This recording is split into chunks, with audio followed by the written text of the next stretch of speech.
in the age of climate change, supporting the fight for climate justice. As you know, I'm sure most of you have been aware, there's been a lot of hype recently around climate litigation and climate law on the back of some pretty remarkable court decisions that we've seen, including the Federal Court's recent decision in Sharma in relation to Commonwealth Environment Minister owing duty of care.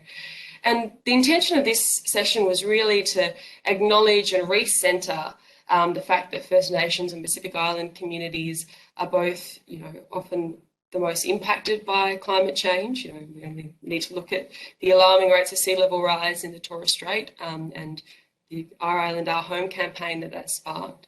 And are also, at the forefront of the climate justice movement, both here in Australia and internationally. It was Indigenous resistance that led to the ultimate cancellation of the Keystone Pipeline in the US and the Our Island, Our Home campaign in the Torres Strait, and obviously the opposition to the Adani Carmichael coal mine, which Murrawah, who I'll introduce shortly, has been really instrumental in. So yeah, it's fitting that for this session we have First Nations and Pacific women who are both forces to be reckoned with in this space, and I'm really excited to introduce them. But before I do so, I'll acknowledge who's unfortunately not able to be here with us today, and that's, as many of you would have seen. And we were really excited to have Yessie Mosby from the Our Island, Our Home campaign, as well as Joseph Sekulu from the Pacific Climate Warriors join us. And unfortunately, they both had to cancel at the last minute due to personal circumstances. And, I think that actually is an opportunity to reflect on the toll that this work sometimes takes, and on First Nations and Pacific Island communities, and the disproportionate impact that things like COVID has had within those communities. So we were lucky in preparing for this session to have a discussion with Joseph, and so we might refer back to that earlier discussion at various points, some of the things that we covered and the insights that he gave us. So without further ado, I'm really so excited to introduce firstly Murrawah Johnson. So Murrawah is a Wirdi woman from North and Central Queensland, where the Wirdi language dialect ties to the broader Birri Nation.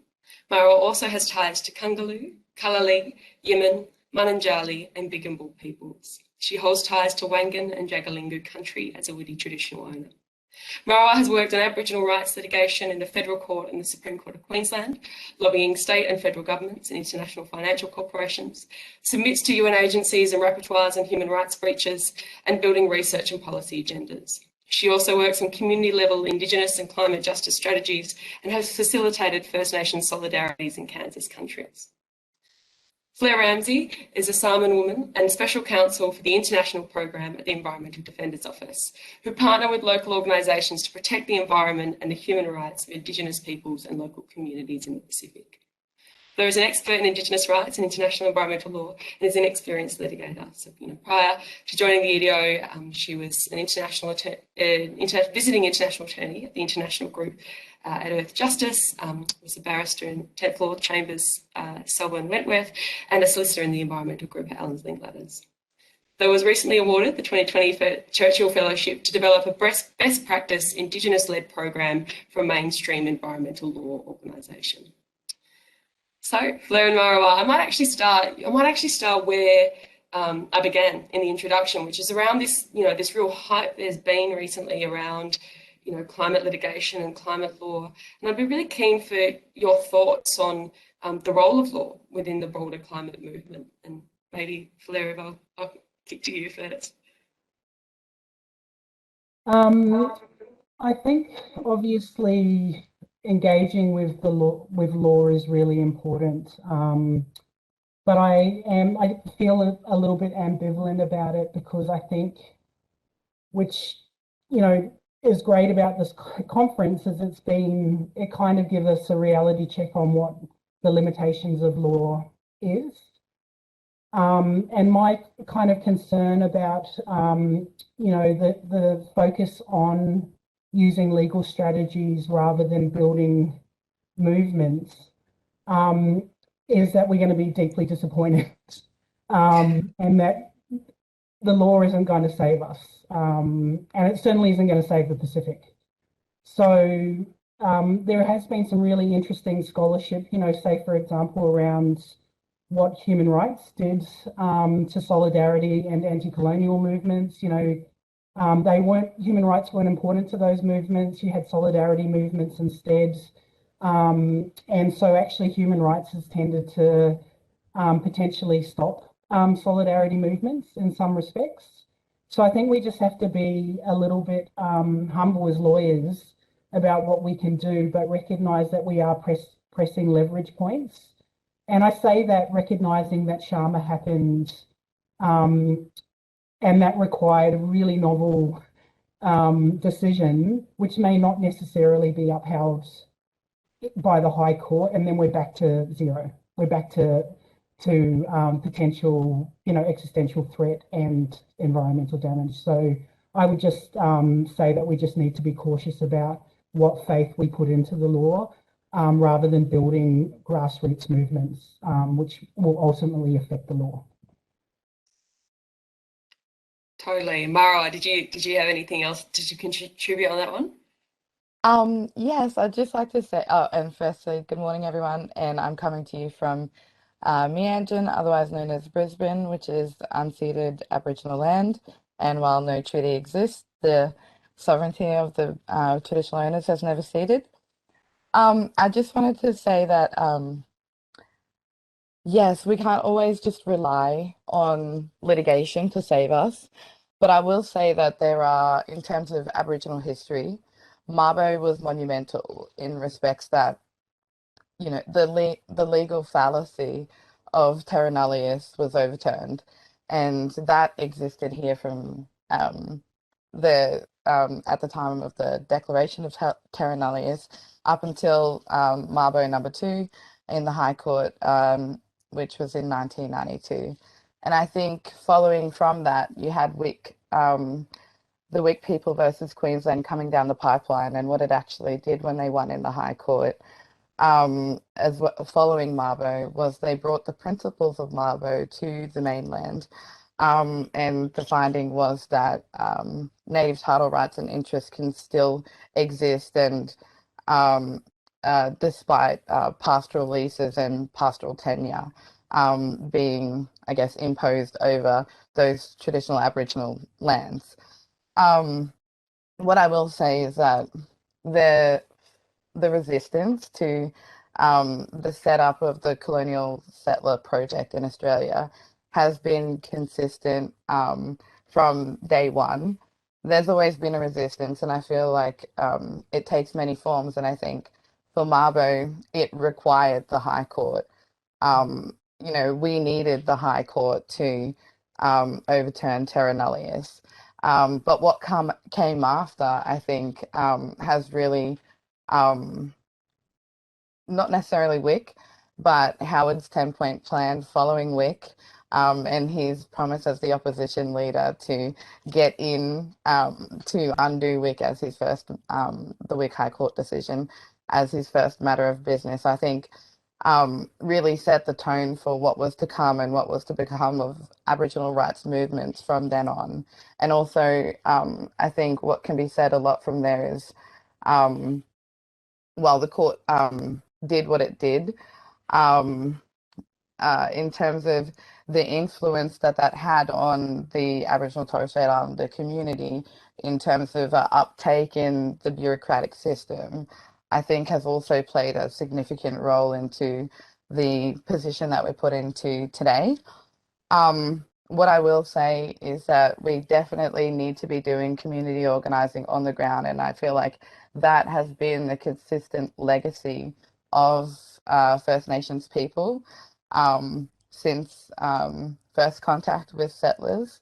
And so another thing that I also wanted to mention was that in Australia, I believe that there has been a conscious and intentional uncoupling of Indigenous rights from human rights. And so it's not so much that I don't know if it's, obviously I'm not a lawyer as well. I'm the only non-lawyer on the panel, so please forgive me. But I think that it's not necessarily that human rights have undone or had a negative impact on social movements and necessarily, but more so that, for example, Aboriginal law, we have, in my law, we have certain human rights concepts that are enshrined in our law and have been since time immemorial. And so concepts of human rights aren't new to us. And in fact, it was invading settler colonial forces that actively and violently stripped us of our human rights. And so I think the fight for yeah, the resistance to the colonial settler establishment in Australia has really been trying to bring back some semblance of human rights into the Aboriginal and Torres Strait Islander First Nations rights agenda, because I think that it's been convenient and effective to separate us from those concepts that are actually traditional to us and enshrined in our law. And now I think it's a matter of re-establishing those as one, more than anything, rather than human rights being seen as an abstract thing, well ratified under under various UN conventions and whatnot.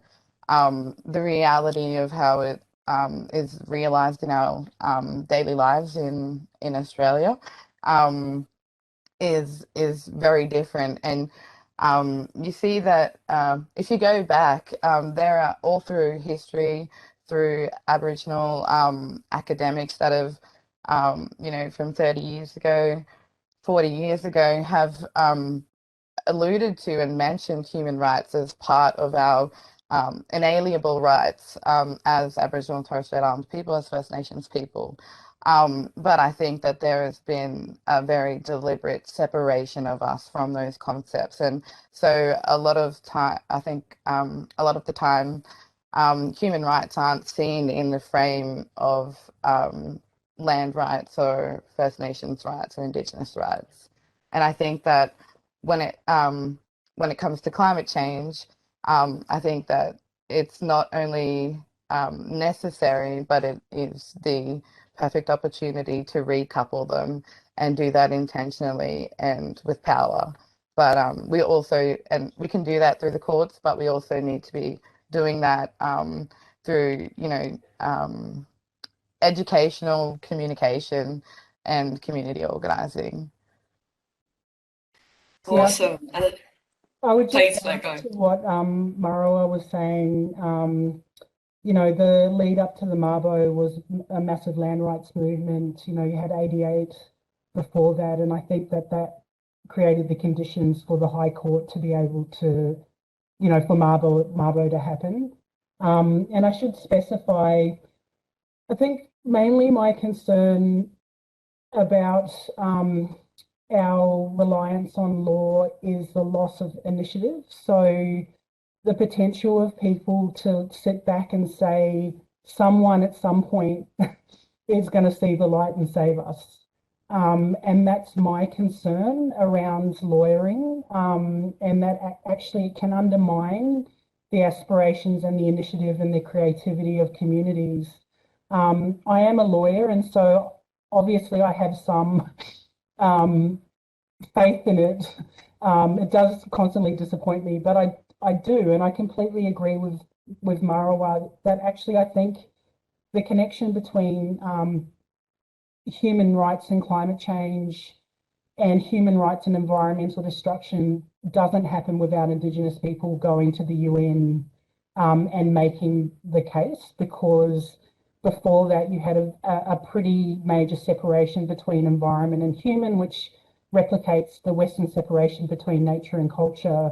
And Indigenous people have been undermining that separation because that's not how we think. That's not how Pacific people think. And so a lot of the advent, I think, in the human rights space, which is seeing a connection between a right to a healthy environment and humans, is not possible without Indigenous leadership. And then that said, which is one of I think the important things to draw out today, is that contribution is often erased. it's invisibilized, it's marginalized, and that's something that, you know, I think we should definitely come back to at some point. Totally. There's so many different threads and all of that I wish we had hours and hours to explore. But you know, I think, and it really like coming back to this idea and both what you were talking about just then, Fleur, around, you know, centering Indigenous leadership, and what you were talking about, Murrawah, in terms of recoupling this idea of human rights and Indigenous rights, and, you know, working within, you know, to the extent that, you know, your work has sort of worked within sort of the settler colonial law and courts. I'd be really keen to sort of hear about your experiences, Murrawah, because you know, obviously you're very involved in the Adani action around the Adani Carmichael coal mine, more recently the Galilee Coal Project. We're really interested in sort of the experiences you've had when working with lawyers in those contexts. Yeah, thank you very much. So I think I've experienced the the whole spectrum of the positives and negatives of litigation and having to work in collaboration with the legal system, but also lawyers. You know, one example, and I think this was a defining moment, although it wasn't very clear to me until recently. In 2014, the first time the Wangan and Jagalingou people said no to the Adani Carmichael mine, and that was like monumental in terms of like nobody expected that. It was kind of just like up until that point, there was no resistance to Adani because I think the culture and the notion of coal mining in central Queensland is just like there's an interest there and it's going to happen. And pretty much there's nothing we can really do about it. Um, and so when we said no, I think it was shocking for a lot of people, especially the Adani lawyers and the native title lawyers in the room. And I'd actually, so we received this pamphlet, you know, in terms of free, prior, and informed consent. We could have a whole conversation about the how if free, prior, and informed consent is playing into the situation of an authorization meeting with an Indigenous land use agreement for a mining lease, because essentially you are made aware of the what will be discussed at the meeting beforehand, but not really what the proposal is. So you're expected to rock up on the day, receive a couple of pages of slides, and sign away your native title rights and interests forever by the afternoon, just in time for afternoon tea. So in terms of free, prior, and informed consent, there's a lot of issues there that I could talk about. But one of the things that stood out was, so I had the proposal, I was looking through it. I was 19 at the time, and I was conscious of climate change just through school and whatnot. But yeah, so I'd stood up and I'd asked a question to our lawyers actually, and I said, you know, where is the environmental impact statement? How come it's not attached here? And I was pretty much told this is a native title issue, it's not your concern. And that's not the business of this meeting. So yeah, pretty much sit down and be quiet.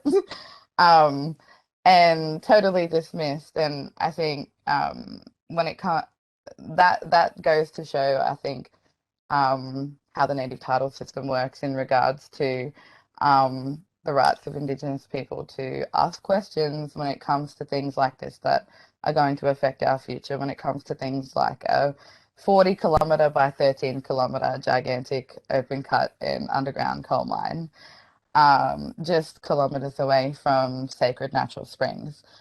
On the other hand, though, when we decided to step outside of the native title, the bounds of native title and the actual claim group, and through self-determination establish ourselves as a representative body, where a lot of our leadership was parallel to the actual structure within the native title claim. But we decided to step out as an independent counsel, and pursue our, a public campaign to highlight our resistance to the Adani coal mine.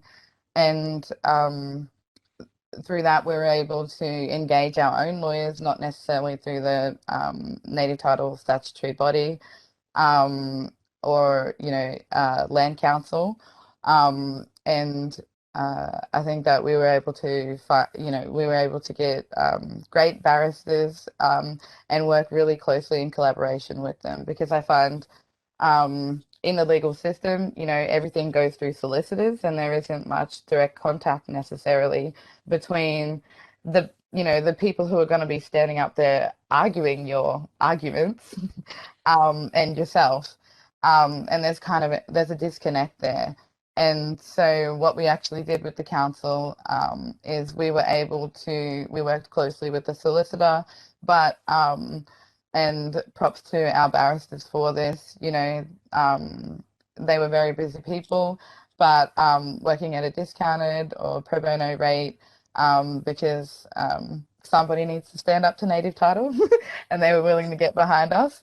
But also we were able to call, ask questions and have an open dialogue, which I think really made the whole experience positive. And you definitely felt like you were being heard by your barristers, and they were representing, I guess, the core of our arguments, even though it's always a bit veiled in legal jargon, and you don't necessarily know that what they're arguing is what you're trying to say. But that was a really positive experience for me, and I think that it definitely overshadowed the negative experience that I had with native title lawyers. I do also quickly, I know I've spoken a little bit here, but I see a question on the side that says, what role do land holding bodies like native title, PBCs or land trusts have in the fight against climate change for Indigenous communities? Do those structures need a rethink? How can they be sufficiently resourced? So a number of issues there, but I would say that native title in general is a travesty. And it wasn't meant to be that way. If you go back and read the preamble from when the Act was first enacted in 1993, obviously there's been some updates since then, but if you read the preamble, it's actually, I thought it was quite good for the time. And I think that could actually be expanded on. What we see now is the internal workings and the actual function of the Act is at odds with the preamble. And that's due to, successive undermining of the Act and the intention of the Act through, successive reforms to the Act, mostly under Howard, and then headed by previous Attorney General George Brandis. And so that tells you a little bit also about why they were reforming the Act. But in terms of what role can landholding bodies like PBCs or land trusts have in the fight against climate change, I think what's really important to understand is that these bodies, you can make them as self-determinatory, if that's a word, as you want, or not. You can kind of accept that, this is the native title template, and this is how you're going to do business. And I guess then it's hard to push back against the internal workings of the system. What I would also say is that there are initiatives for unmandated and unelected representation of First Nations, position on a number of issues, including like the Adani mine and whatnot. And that is being formed through, the leadership of these sort of bodies coming together without necessarily a mandate from the claim groups or the land trusts or the PPCs that they represent. And so that's a little bit scary. And so you've really got to have a strong internal structure and strong self-determination practices within that are established and agreed to by the group within your within your structure of these things. In terms of fighting for climate change and whatnot, like I would love to see land councils and I would love to see PBCs and representative bodies do work on climate change, but the fact of the matter is that within native title, bread and butter is Indigenous land use agreements, and that means mining agreements. And if you look further into native title and the right to negotiate process and the fact that FPIC, so free, prior, and informed consent, aren't enshrined in native title, that tells you a lot about what you can actually do in terms of shifting those bodies towards doing work about climate change. And I think that I'll just stop there, but that's my take on that. No, thanks so much, Murrawah. And and I think what you were talking about, prior to that question was this idea of when you talked about your experience when you asked your own lawyers in the Adani meeting about a question and that response you gave, I suppose, to sit down is this theme that has come up again and again throughout the conference, this idea of lawyers not listening, right? Like just like lawyers going into a space and just not listening and not listening to what the questions the community have, the ideas the community have, the direction the community wants to take things in. And so I think it's a really such an example of this theme that just keeps coming up in the conference, and also this idea of when you're talking about barristers and how we often don't get to work with barristers directly. This is again this idea of lawyers as gatekeepers, and so and acting as gatekeepers and preventing like you telling your story yourself, and so I think that's also, and I think relatedly, and Fleur, I'll pick you up on this. I know that often the lawyers that are working with First Nations, Pacific Island communities aren't from those communities themselves. They're often sometimes from international law firms that have no connection with Australia, full stop. And and I know this is a cause that you've really championed. The need for Pacific lawyers to work with Pacific communities. I'd be really keen for your your thoughts on that, and why you think it's important that it's Pacific lawyers that are involved. Well, I mean, I also think the same thing with First Nations lawyers as well. The environmental movement and environmental lawyering has been traditionally pretty white. And I think, and it's not, I mean, I guess it is a criticism in some respects, but if you've got like a homogenous group who are coming from private schools predominantly or selective schools, and also from a particular social group, then you probably have a narrowness in terms of what you think environmental law is. And so Murrawah obviously picked that up in talking about like the importance of human rights and combining that with Indigenous rights. And so my concern in general has been to actually broaden who environmental lawyers are, but particularly in Australia. Australia's had a long relationship with the Pacific, a very abusive relationship with the Pacific, and I just think that it's really important to bring Pacific lawyers and First Nation lawyers within the ranks of environmental lawyers and climate justice lawyers. I think that we bring a very different model of lawyering, for starters.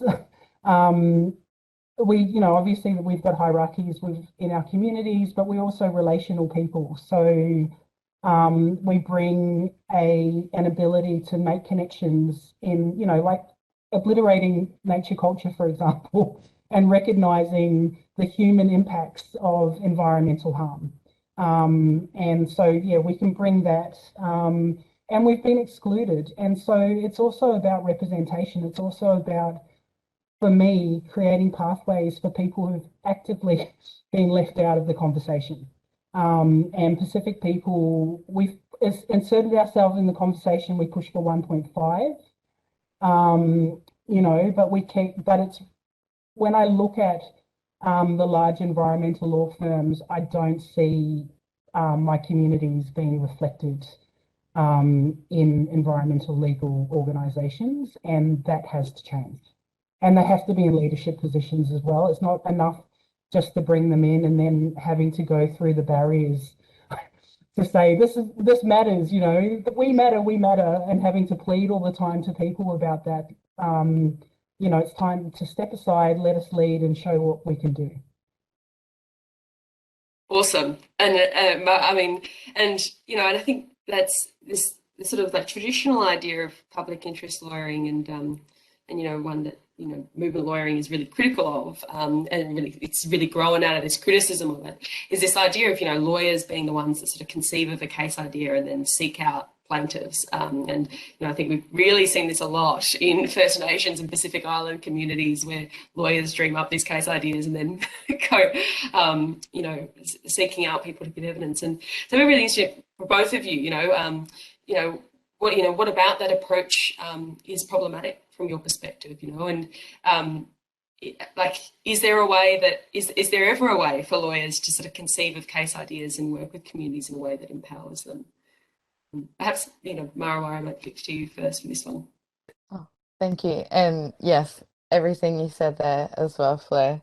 I definitely think for First Nations lawyers, definitely up and coming. Like I alluded to the whole, bureaucratic generation that came after substantial, I guess, moments in the advancement of First Nations rights here.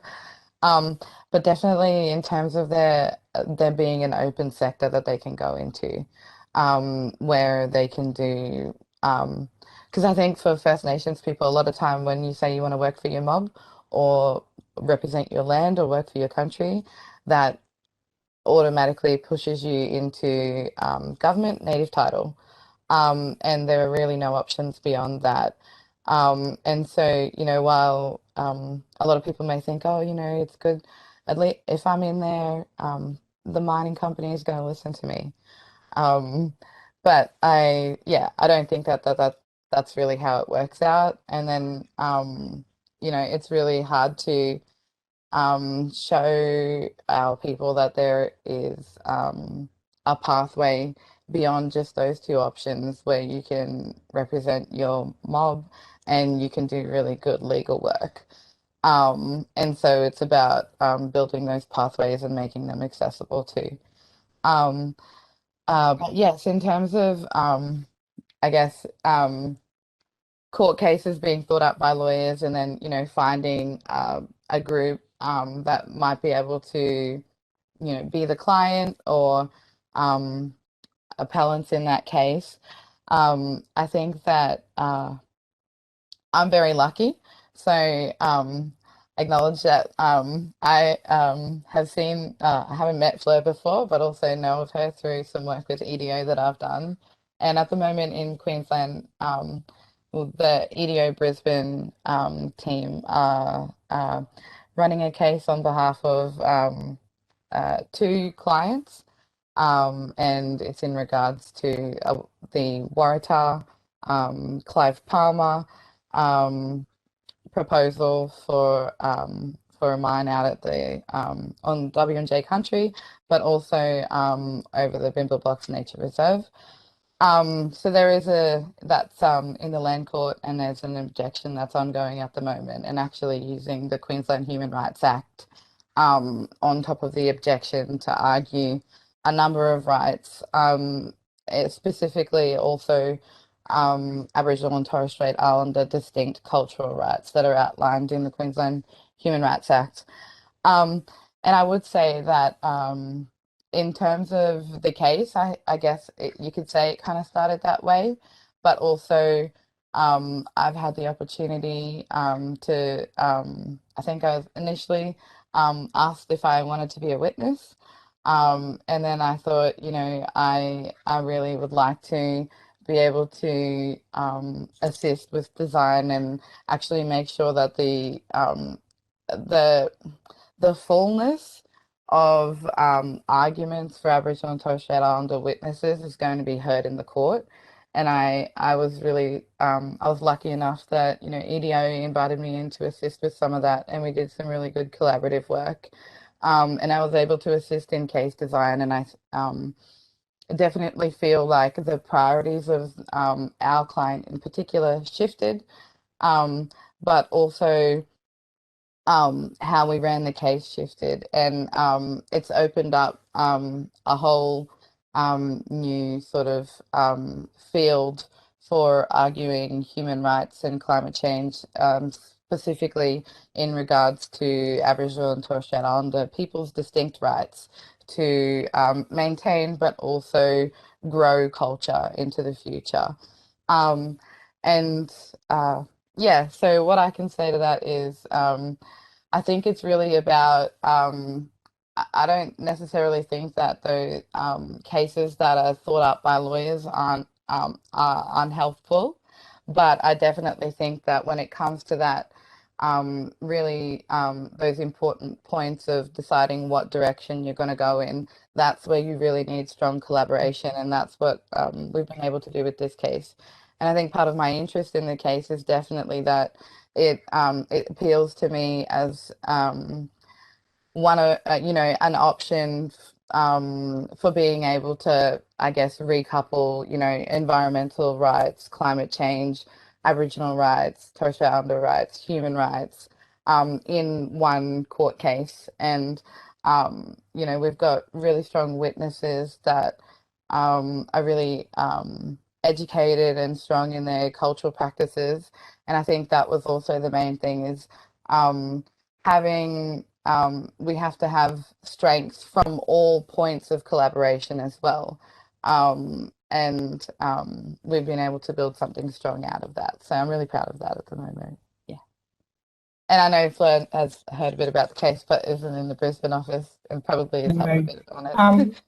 I completely agree with Murrawah. I don't think coming up with case concepts is necessarily a bad thing. I think really it's about the relationship that you build with the community that matters.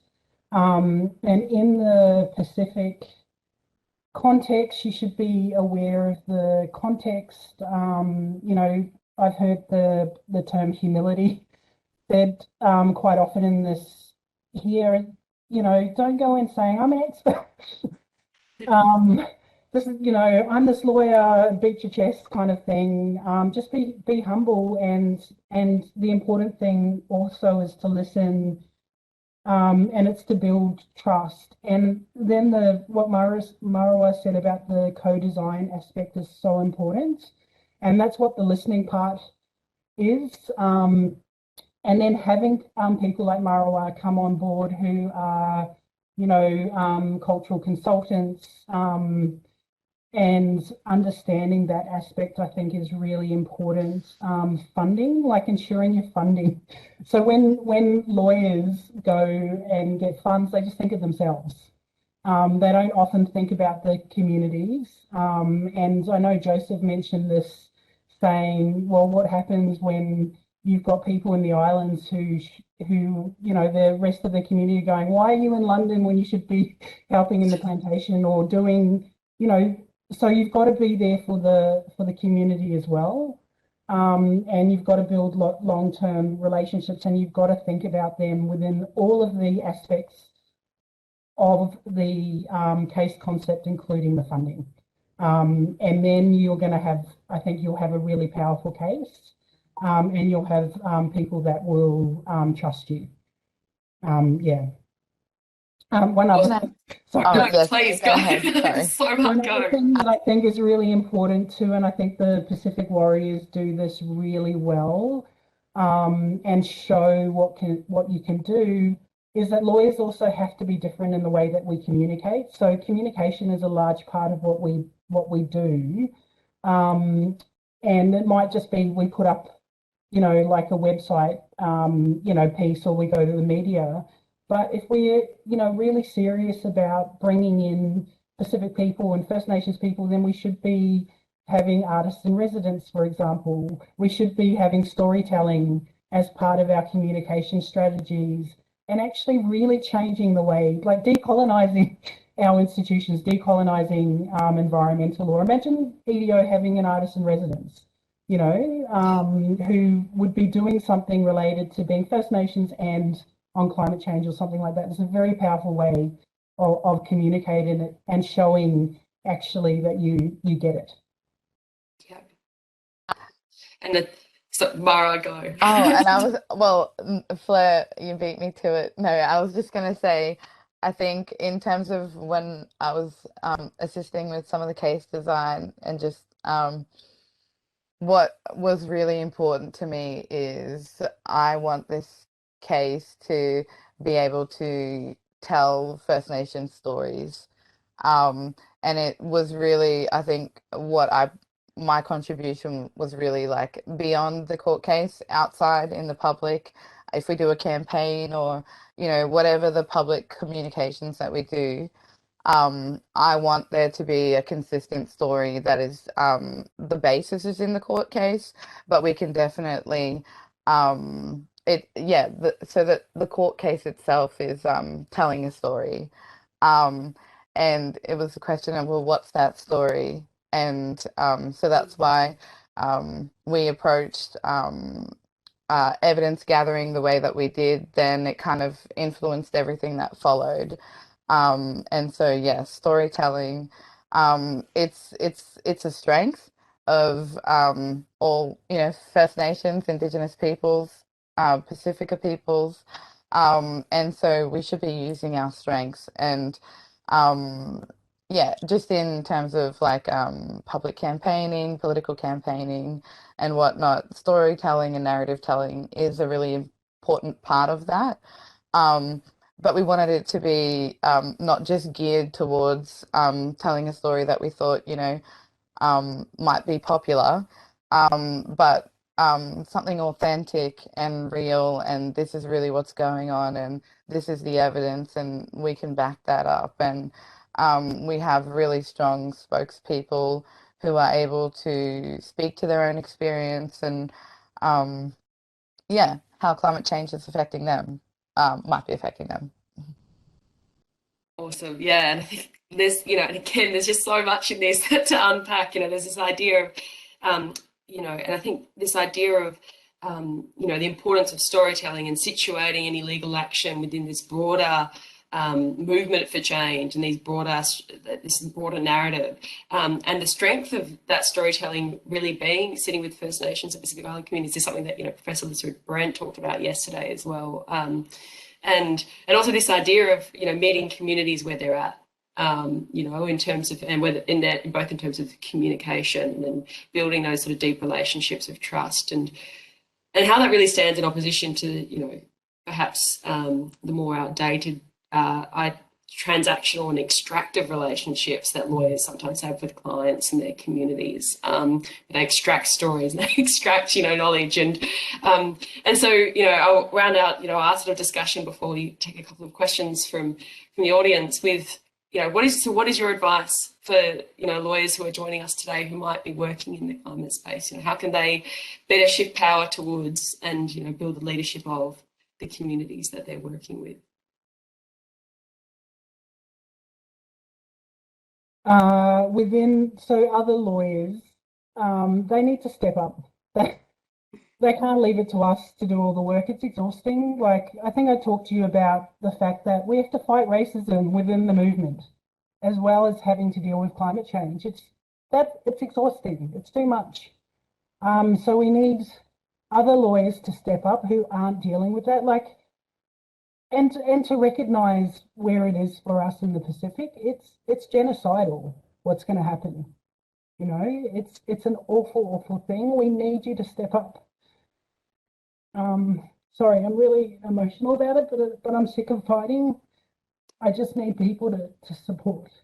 And I think in terms of lawyers working, I would just, I think Larissa said it so well yesterday. I just don't think I can say it better than what she said in terms of the three things that she said. But I think the key thing is to listen and to get an analysis, like to understand how colonisation works, understand the history of Australia in the Pacific. If you didn't understand what the recent nuclear submarines meant for the Pacific, then you don't know the colonial history of the Pacific, and you don't understand the kind of pressures that we're under there. So get an analysis, understand history, decolonize yourself. Those are the things, and step up. Thanks so much, Flo. I really, really appreciate you sharing that with us. Murrawah?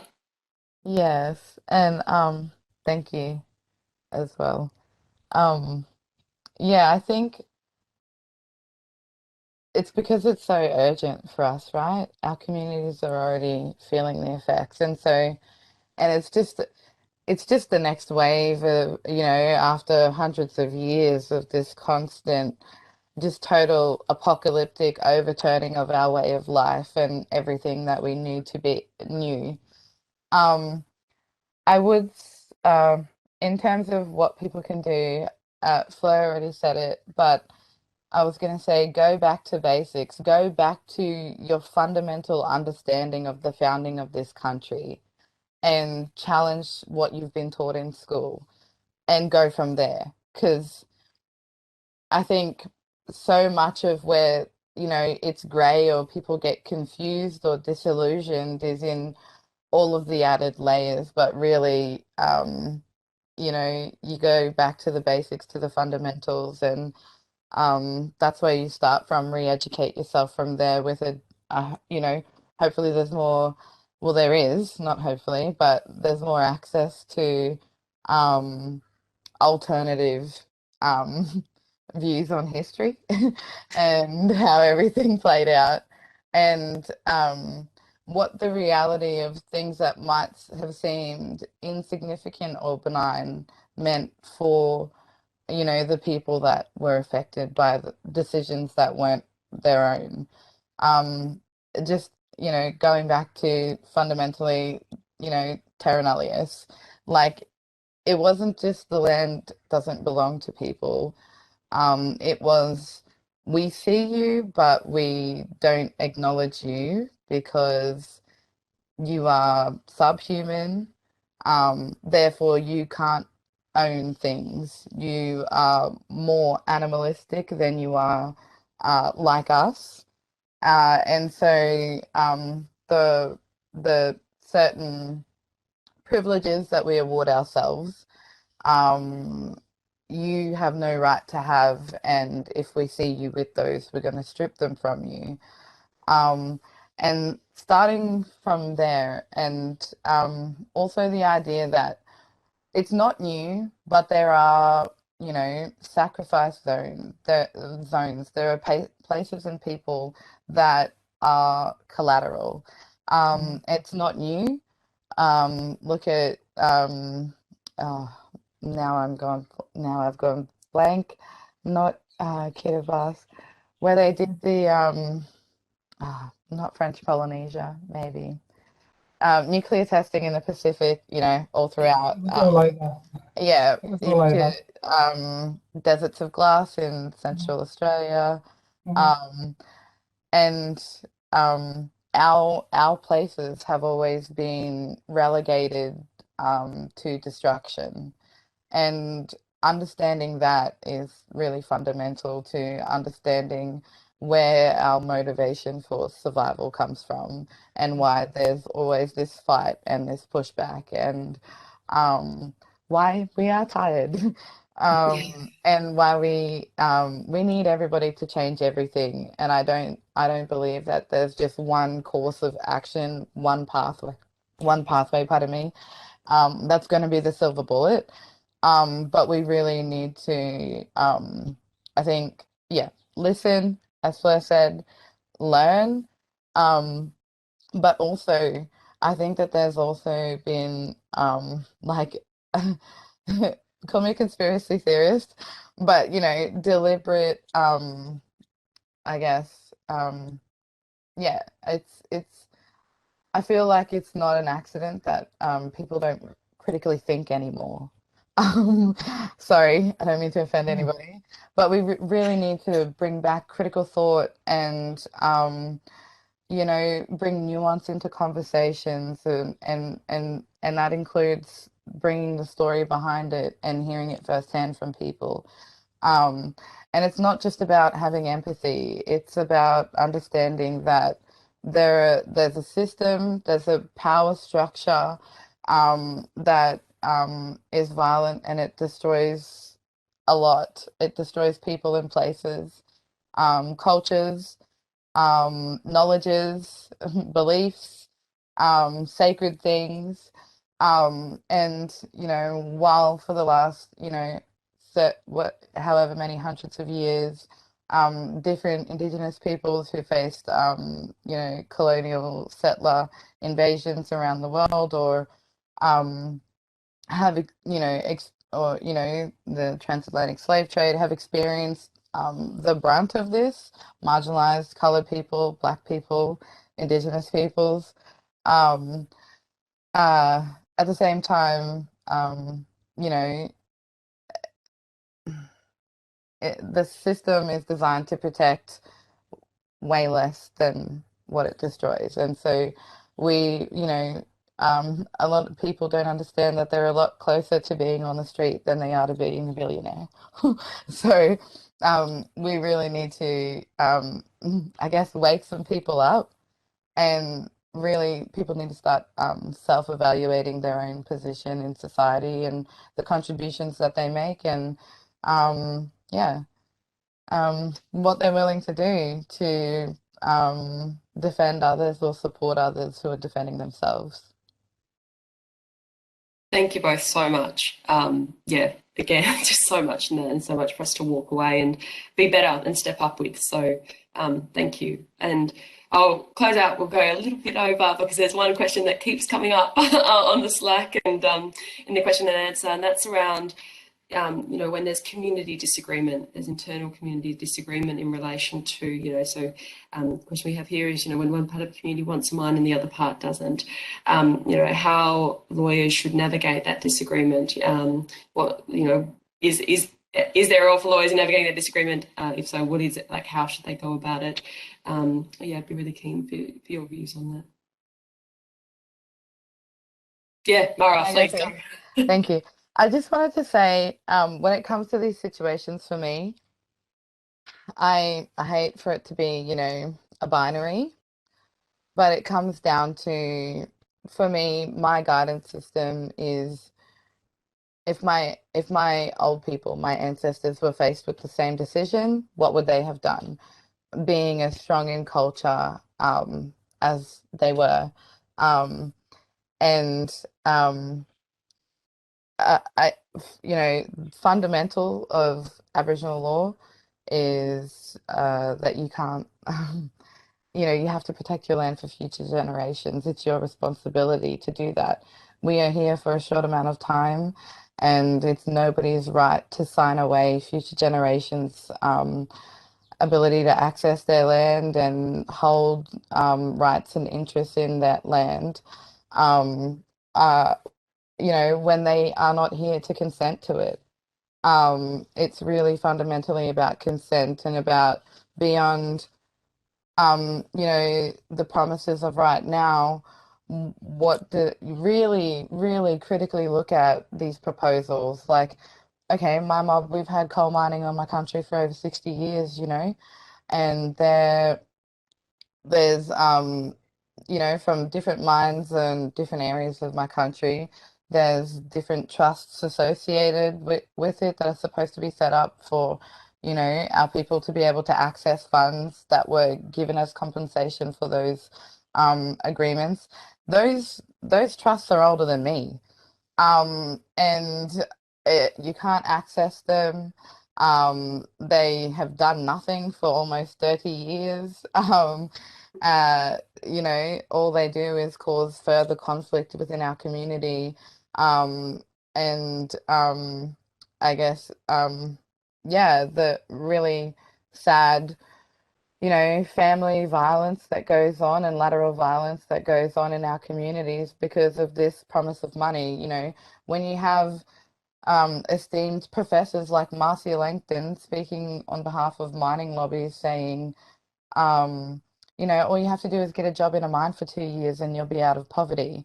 Like, where is the proof of that? And what if people don't want to, what if people believe that I shouldn't be in poverty in the first place? And why should I have to participate in destroying, you know, my own land or another Indigenous person's land um, to not be in this position? We really need to look at justice. We need to look at reparations, restitution, beyond native title.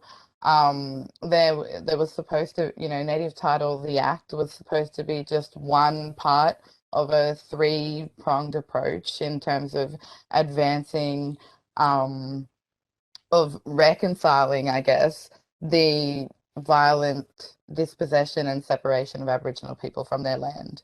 But those other two prongs haven't been realised in the way that they should have. And native title has been undone now to be at odds with what its actual intention was in the beginning. And so when it comes to, I guess, disagreement within the group, what we don't talk about as well is this imposed idea that undermines our own ways of being. And I guess, for example, there are certain families that might have, you know, exclusive or primary rights over a certain site or place or water source or whatnot.